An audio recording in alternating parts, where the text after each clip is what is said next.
Bukod kay Zaldico, gusto na rin paimbestigahan ng isang kongresista ang buong Ako Bicol Party List. Live mula sa Batasang Pambansa, nangunguna sa balita si News 5 House Correspondent Marian Enriquez.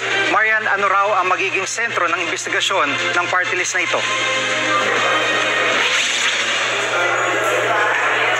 Sige, ginamit nga raw ni Zaldico itong Ako Bicol Party List para maabuso ang pondo ng bayan. Ayon nga kay Cebu 5th District Representative Duke Frasco, hindi mabubura Nico itong mga aligasyon ng katiwalian sa pagbibitiw niya. Hindi rin daw dapat maabsuelto ang Ako Bicol Party List na kinabibilangan noon. Nico, dagdag pa nga ni Frasco, nakalis man si Ko, wala ring mangyayari dahil nasa pwesto pa rin ang Ako Bicol Party List. Para maprotektahan ang integridad ng Kamara, dapat daw imbestigahan ang Ako Bicol Party List at kung kailangan, parusahan at i-disqualify. Jiggy. At Marian, may sagot na ba rito ang Ako Bicol Party List? Jiggy, pumalag nga itong si Ako Bicol Party List Representative Alfredo Garbin Jr. sa pahayag ni Frasco.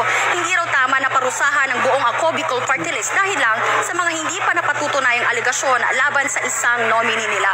Inaalis din daw nito ang karapatan ng milyon-milyong Bicolano na bumoto at nagtiwala sa kanilang party list. Para naman kay Aki Church Party List Representative Antonio Tin. Sayang daw yung boto ng mga Bicolano. Sila lang yung mga bumoto lang sa inyo. Ako Bicolano ako pero hindi ako bumoto sa inyo. Wala naman kayo nagagawa, puro kurakot lang yan eh.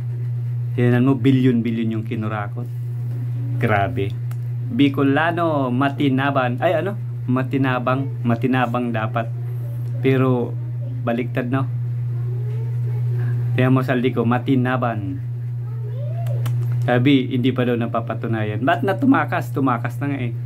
Ayaw na umuwi sa bansa. Ikaw ba naman bilyon-bilyon na kurakot mo?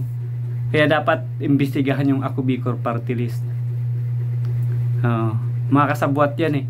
Kaya mo, pinagtatanggol nila si Zaldico. Kahit ngayon alam na natin na ayaw nang umuwi. Ibig sabihin, tinatanggap niya na yun. Ba't ayaw niyang ipagtanggol yung sarili niya?